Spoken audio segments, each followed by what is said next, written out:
Hello guys, तो कैसे आप सब, स्वागत है आप सबका इस चैनल के एक और नई वीडियो में। तो कैसे उम्मीद करता हूँ बहुत ही अच्छे होंगे, आप लोग का ट्रेडिंग बहुत ही अच्छा चला होगा।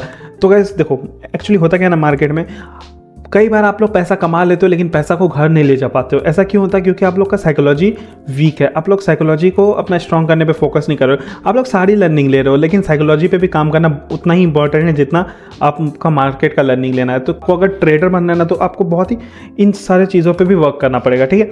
तो हम लोग इस वीडियो में जानने वाले हैं कि आपका साइकोलॉजी मार्केट के दौरान ख़राब क्यों होता है और उसका सॉल्यूशन क्या है। तो हम लोग ये सारी बातें इस वीडियो में जानेंगे। तो चलो ज़्यादा टाइम बर्बाद नहीं करते, सीधे बढ़ते हैं वीडियो की तरफ, सीधे चलते हैं अपने माइंड मैप पे। चलो गाइस, तो गाइस जैसे कि देख सकते हो आप लोग, हम लोग आ चुके हैं अपने माइंड मैप पे, जिसको मैंने क्रिएट किया है। मैंने मेरे आज तक के लर्निंग के हिसाब से इसमें और भी पॉइंट्स ऐड ऑन होना बाकी है। अभी फिलहाल इस वीडियो को छोटा रखते हैं, इसका पार्ट 2 अगर आपको चाहिए तो कमेंट में बताना, ठीक है। तो सबसे पहले हम लोग जान लेते हैं ट्रेडिंग साइकोलॉजी, ठीक है। ट्रेडिंग साइकोलॉजी के खराब होने का रीज़न क्या है, ठीक है। तो यहाँ पे आता है 3 रीज़न क्या है। देखो, ग्रीड और अनरियल एक्सपेक्टेशन। देखो, अगर आप मार्केट में लालच दिखाओगे ना और अपना एक्सपेक्टेशन हद से ज़्यादा अलग, मतलब हद से ज़्यादा कुछ भी, मतलब 1000 का प्रॉफिट दे रहा तो आपको 2000 चाहिए, 2000 दे रहा तो 4000 चाहिए, ऐसे अनरियल एक्सपेक्टेशन मत रखा करो। जितना दे रहा है उतना लेके खुश रहो, उसको मैनेज करना सीखो।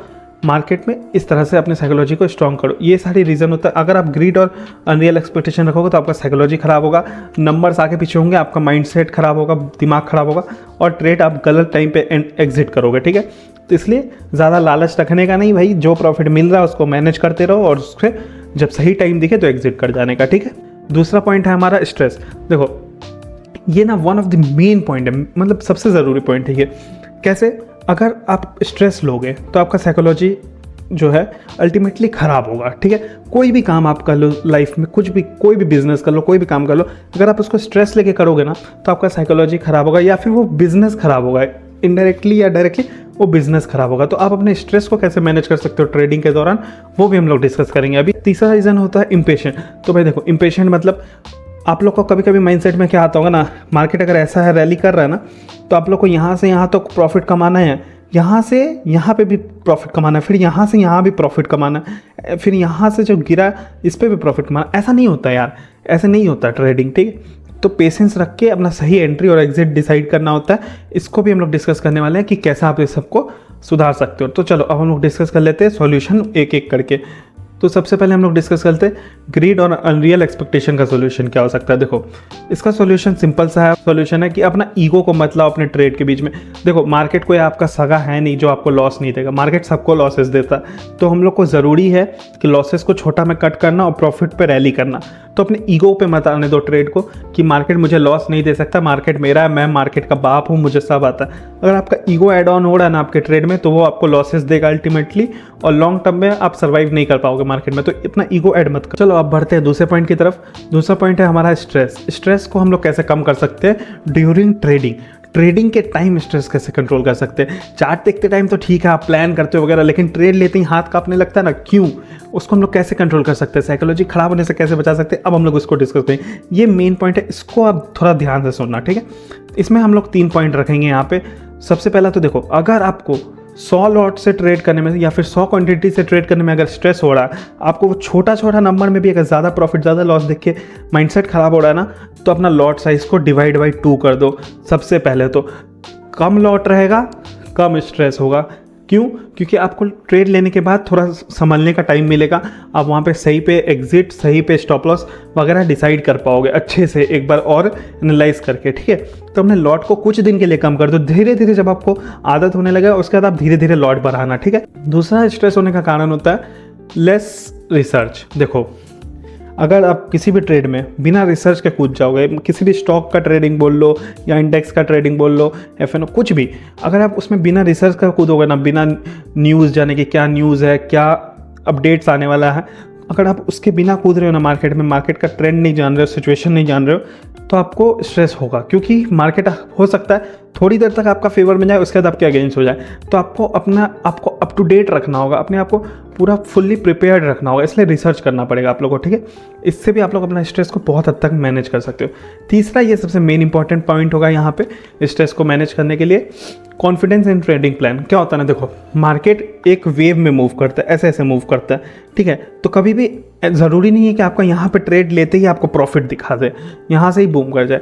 वो आपको थोड़ा देर के लिए लॉसेस दिखाएगा। मार्केट बिल्ड ही ऐसा हुआ है कि आपको वो एक बार रेड कलर दिख ही जाता है, ठीक है, दिखता ही है, सबको दिखता है। तो आपको अपने ट्रेडिंग प्लान पे कॉन्फिडेंस रखना होगा। जब आप अपने ट्रेडिंग प्लान पे कॉन्फिडेंस रखोगे तो मार्केट आपको जल्दी बाहर निकाल के नहीं फेंकेगा। इसका मतलब ये नहीं कि आपको स्टॉप लॉस नहीं लगाना, आपको सही जगह स्टॉप लॉस लगाना है और अपने ट्रेडिंग प्लान पे लेकिन भरोसा रखना है। अगर मार्केट आपका स्टॉप लॉस लेके फिर ऊपर जा रहा है तो इसका एक ही मतलब होता है, आपने गलत जगह स्टॉप लॉस लगाया था, आपको स्टॉप लॉस पे वर्क करना ज़रूरी है अभी, ठीक।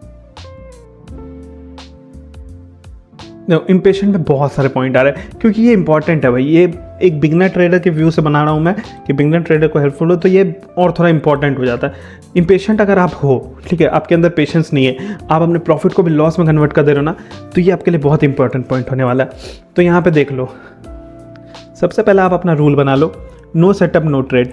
जब तक सेटअप नहीं बनेगा आप ट्रेड नहीं लोगे, ठीक है। बेवजह कोई ट्रेड में जंप करने का मतलब नहीं है, वो अल्टीमेटली आपको लॉसेस देगा, छोटा प्रॉफिट देगा, उसमें मतलब नहीं है। लेना है तो बड़ा हाथ मारेंगे नहीं यार, बड़ा हाथ मारने का मतलब ये नहीं कि ग्रीडी हो जाना है, ठीक है, मतलब प्रॉपर सेटअप पे ट्रेड लेना है, ठीक है। दूसरा, it's better to do nothing than do something wrong. भाई देखो, यहाँ पे आपका मनी इन्वॉल्व हो रहा है, आप लोग ऐसे कहीं पे एंट्री नहीं बना सकते ना, मनी इन्वॉल्व हो रहा है आपका। यहाँ पे अगर लॉस होगा तो फाइनेंशियल लॉस होगा। तो इससे बेटर है कि जब तक आप कॉन्फिडेंस में नहीं आते हो, जब तक आपका सेटअप नहीं बन रहा है, तो कुछ मत करो ना यार, रैंडम ट्रेड मत करो, वहाँ पे बैठे रहो चुपचाप। आपका फाइनेंशियल लॉस तो नहीं होगा ना, मूवमेंट मिस हो जाएगा, कल भी मिल जाएगा आपको मूवमेंट, ठीक है। तीसरा, कभी भी लर्निंग स्टॉप मत करना यार। देखो कभी कभी क्या होता है ना, जैसे ही आप अपना लर्निंग स्टॉप कर दोगे ना, आपको फील होने लगेगा कि आप मार्केट के बाप हो। मार्केट के बाप जैसे आपको फील होगा ना, उसी के बाद से आपका डाउनफॉल स्टार्ट हो जाएगा। क्यों? क्योंकि अगर आपने लर्निंग स्टॉप किया तो आपको लगेगा सब कुछ आता है अब मुझे, और जहाँ आपको लगा सब कुछ आता है वहीं से आप इम्पेशेंट होना शुरू हो जाओगे, ठीक है। चौथा, प्रॉफिटेबल ट्रेडिंग इज़ बोरिंग। भाई ये सबसे इंपॉर्टेंट पॉइंट है। जो भी प्रॉफिटेबल ट्रेडर होता है ना, वो बहुत ही बोरिंग होता है, बहुत ही, मतलब एंटरटेनमेंट का अलग वे होता है, लेकिन ट्रेडिंग ड्यूरिंग जो चार्ट्स होता है ना, वो बहुत ही बोरिंग होता है। प्रॉफिटेबल ट्रेडर एक स्नाइपर की तरह होता है, वो एम लेके बैठा रहता है, जब तक उसका सेटअप नहीं बनता, जब तक उसको करेक्ट एंट्री पॉइंट नहीं मिलता ना, तब तक वो बेवजह ट्रेड में नहीं कूदता है। तो ये सारी बातें आपको ध्यान में रखनी है कि प्रॉफिटेबल ट्रेडर बनना है तो बोर होना पड़ेगा, ठीक है। जब एक्शन का टाइम आएगा तब एक्शन करेंगे, ठीक है। अब हम लोग लास्ट पॉइंट को डिस्कस कर लेते हैं। इम्पेशेंट अगर हो तो भाई ये बात तो आप अपने दिमाग में डाल लो, be a trader not gambler. भाई देखो, आपको ट्रेडर बनना है मार्केट में। आप कोई मार्केट में एक दो दिन के लिए पैसा कमा के तो निकलने आए नहीं हो, लॉन्ग टर्म में रहना ना मार्केट में, तो एक ट्रेडर के व्यू से सोचो, ठीक है।